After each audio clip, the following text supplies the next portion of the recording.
Hi everyone, today we are going to see this particular question, and this particular question is none other than a discussion question, a discussion opinion question. So this is also an opinion question, but we are going to give our opinion only after discussing the main points here. So discussing two things are there here. One, that is an argument here, another argument is here. So I mark it as A and I mark it as B. So let's see A in detail and B in detail, and then we have to give our opinion. So this is the task which is assigned to you. So when you see that these two things here, some people think that parents should teach children how to be good members of society. So this is an opinion of a section of the people in the society, that it is the responsibility of parents to teach children how to be good members of the society. And another section of the people believes that it is the place where we need to learn, children need to learn to behave good, is from schools. So we have option A, that is the suggestion of this group. Option B, that is the suggestion of this group. So two groups are there here. So I need to analyze which the positive and negatives of this thing. So for what I need to see the quality of A. So not the disadvantages, the benefits of A. Need to see the benefits of B. So what happens here and what happens here? We are analyzing objectively. So without any prejudice, we are going to analyze these particular arguments, argument number 1 and argument number 2. And then you are going to give your opinion at the last, at the end.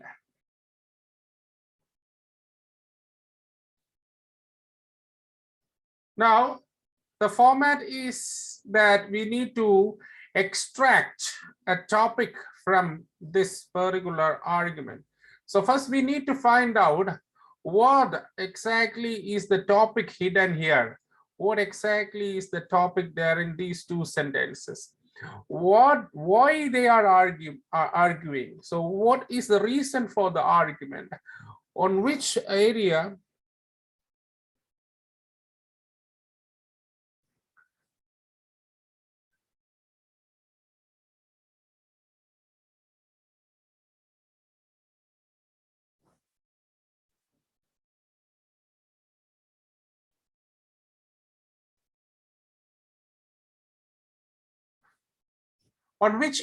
the argument goes on? So what is the cause of the argument?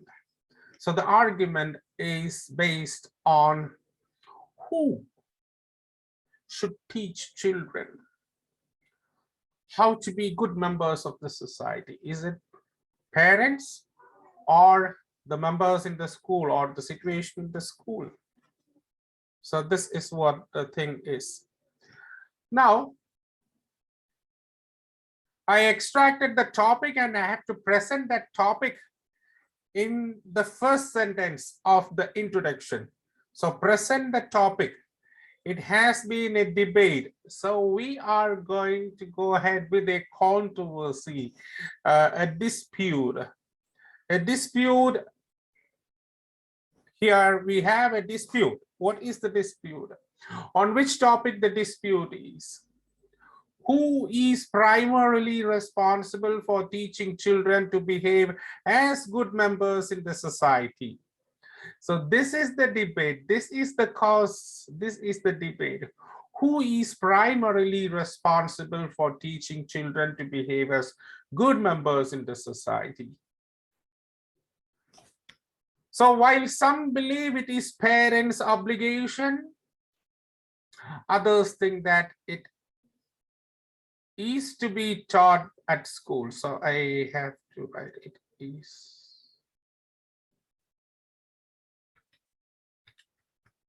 It is to be taught at schools. So I can say that the arguments are presented in the second sentence. The first sentence, the topic on which the argument is based. The second sentence, the argument, who is arguing. And the third sentence, what we can see is that what we are going to write in the coming paragraphs. We are going to critically assess the arguments which are given there in the question. Because both these things seems to be significant in nature, so we need a critical assessment or a detailed analysis before framing a logical conclusion. So a conclusion is framed at last after analyzing these arguments. These arguments are significant. So I cannot simply go ahead with I align to the first group or second group. I'm not doing that. I'm doing that only after analyzing, critically analyzing the viewpoints of these particular groups. Now, the introduction is clear. Now I have to move to the first paragraph. The reason behind why the former group believes. I need to point out something here. So here, this is the thesis statement which I have stated. I have not given a clear-cut agreement which a group I am aligning to. I have not given. So I told that this are they have significant arguments, they have significant points in their mind. So we need a critical assessment. So assessment is needed, then we be giving the opinion at the end.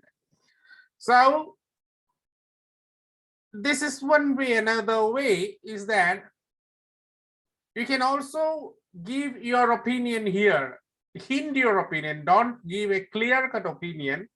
You can also hint an opinion here. So I think, it seems that school is the ideal place or something like that. And a discussion is following, you can say. You can say that, no issues there. But as per the question, I am going ahead with the order. The question is framed, discuss both these views. So I am going to do this thing first, and then I am giving my opinion. So this is why I have selected this way. I have not selected the second way. The second way is that hinting the opinion in the beginning, and then give your discussions. You can write in both ways, but the question is ordered in this way: discuss both views and give your opinion. So you can either go with this way or this way. So I think it will be difficult for most of the candidates if they go ahead with this thing. So if you go ahead with hinting the opinion, it will be difficult for you to explain it in the discussion paragraphs. So I don't recommend students to go with that particular way. And I go ahead with this thing. So we need a discussion first, and then we'll be giving you excuse me.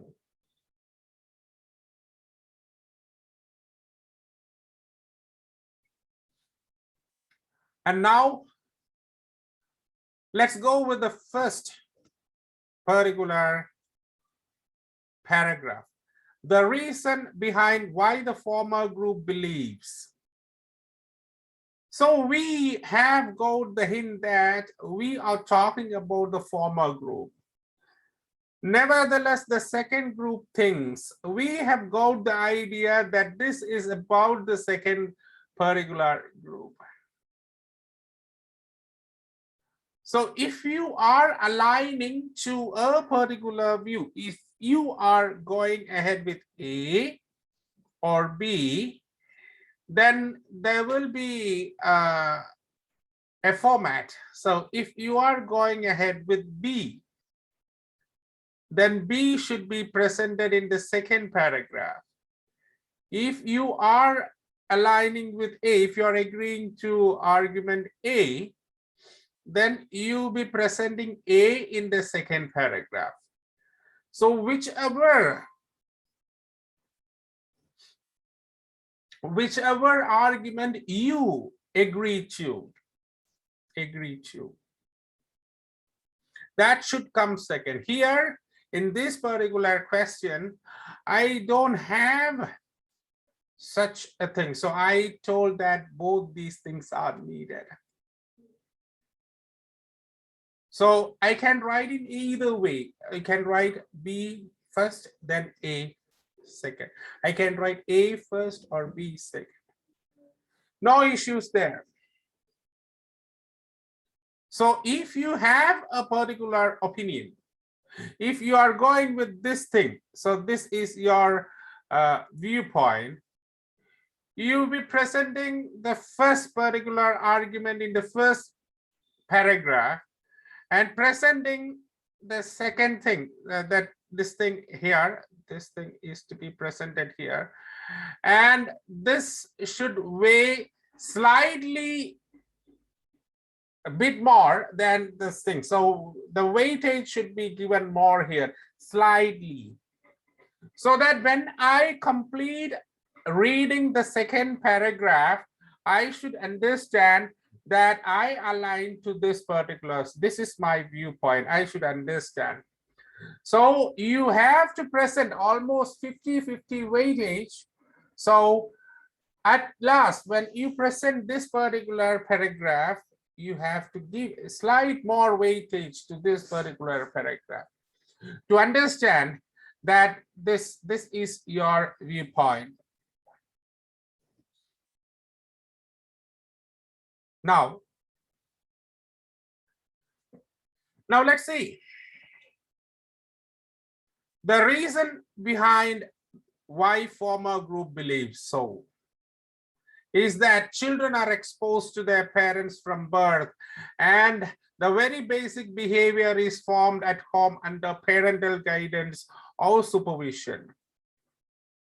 So this is the reason why they think, because that is the fact and no one can deny that children are exposed to their parents from birth. From the time they are born, they are with their parents and they are learning the basics of the behavior and traits from their parents. And the parental guidance is constant. The parental supervision is constant there. So this particular phrase gives you an idea that this is not your opinion, this is somebody's opinion. The former group believes, not my opinion. If you don't mention the former group or if you don't mention this thing, if you don't mention this thing directly or indirectly, naturally what happens is that the paragraph becomes your own opinion. So that is an imminent danger. So it's a great danger there. So if you don't mention that this is the opinion of this particular group, or this is the opinion of this particular group, naturally the paragraph becomes your opinion and your essay will be a total waste. So in this paragraph, I am going to discuss one particular argument. In this paragraph, I am going to discuss another particular argument in their own viewpoints, not in my viewpoint. That's why the reason why they think, to be clearer, from birth till the child goes to preschool studies, for example, kindergarten, parents remain the sole teachers and role models. After that, they may have more teachers, more role models, but till they go to the preschool, after their toddler age, there are no other significant persons or individuals in a child's life as role models or teachers. They are parents, either the father or the mother or both, from which he can add to his innate behavior. So you are going to give your child additional teaching, coaching, by advices, by means of advices, by means of imitating them, role models, by giving them good examples in life, doing good and showing them. So this is something which adds to their innate behavior. They have a basic instinct, and so you know that 20% of the person's character is innate by birth, and 80% is acquired. So it is learned from the surrounding environment. So 20 plus, so 20%, so 20% is innate behavior, and something is added, and that is from their parents till the age of preschool.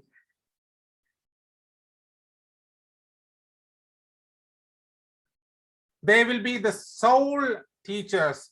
They will be their sole role models. For example, in families where both father and the mother have a cordial relationship, most children are seen behaving well in the society wherever they are exposed to. So the children are exposed to anywhere. If their father and mother are having a good relationship, cordial relationship, the children will behave the same. Similarly, the more time parents spend with children, they can be supervised well, and any maladaptive traits can be corrected at the right time. So these are the advantages they see that's why they think that parents should teach children to how to be good members of the society. Because if parents are good, children will be always good. If parents spend more time with their children, guiding them, rectifying their mistakes, they will behave good. So the role of parents in teaching children how to be good members in the society is something very unique, very significant. Now let's move on to the second particular paragraph, the however paragraph, the opposite side. The second group thinks that an ideal social relationship is to be taught in the most appropriate environment. So an ideal social relationship, the fitting social relationship is to be taught in the most appropriate environment. To be precise, to be clearer, to be precise. At school, the child is exposed to a lot of fellow students, juniors and seniors who come from various socioeconomic backgrounds, financial statuses, socioeconomic statuses, different regions, different geographical regions, different countries maybe sometimes. In an international residential school, if you study, you may get a lot of foreign friends too. In other words, an active miniature society is there in front of the child, and every child is supervised by professional teachers, counselors, or by other non-teaching staff. So they are constantly supervised. And a miniature of the society is there in front of them. A lot of people from diverse social situations, diverse economic situations are there. And this is a real environment for the child, not a small area that's father and mother or brother or sister. So we can see examples like group activities, debates, sports and games are some of the positive elements at schools to make children socially active. And they can be disciplined in a much controlled circumstance if any signs of misbehavior stem out. So if supervision is there constant, if any signs of misbehavior or maladaptive behavior is stemming out from the child, they are under the supervision of professional teachers, other staffs and all. So you will be getting discipline in a much controlled circumstance. So you'll be having a better discipline at school than in the family.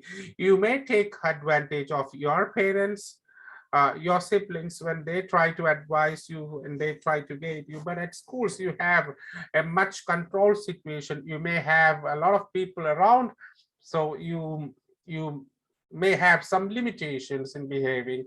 So the behavior modification can be done better at schools. That's why they are telling like that. Now let's go ahead with the conclusion.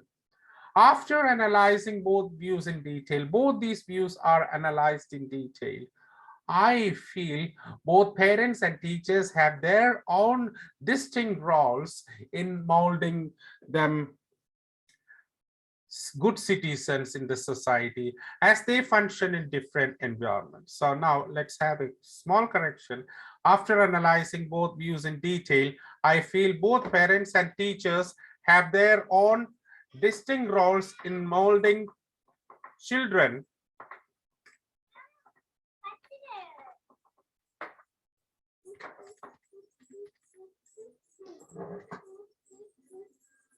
good citizens in the society as they function in different environments. That's it.